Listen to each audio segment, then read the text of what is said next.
J'ai une question pour vous. Est-ce que vous êtes du genre à accepter de répondre lorsqu'un journaliste, avec son caméraman et sa grosse caméra, vous pose une question au hasard?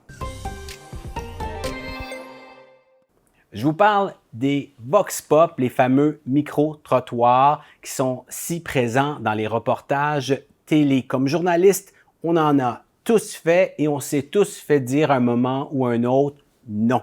Et mon collègue Noémie Njike propose un excellent article sur le sujet, lui qui, dans le cadre de son travail au réseau de l'information, il doit souvent interroger des citoyens sur différents enjeux. Alors pour commencer ce reportage, il a commencé par faire un Vox. Sur les Vox, il a demandé à des citoyens pourquoi ils ont parfois peur de partager leur opinion. C'est juste l'imprévu d'arriver tout d'un coup à une personne à répondre à une question sans savoir c'est quoi la question, on est-tu prêt, on n'est-tu pas prêt, on va-tu répondre la bonne chose. Des fois, on n'est pas mis à point comme pour se voir à la télévision non plus, mais je pense que c'est plutôt ça.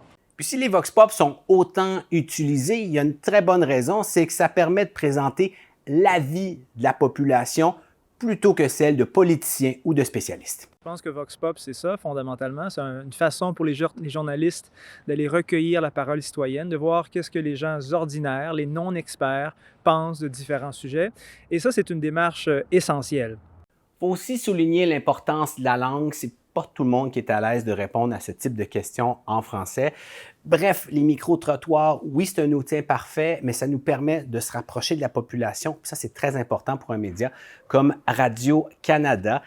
On le sait, on vous l'accorde, c'est parfois gênant. Alors, je remercie personnellement ceux et celles qui acceptent de répondre comme ça à nos questions.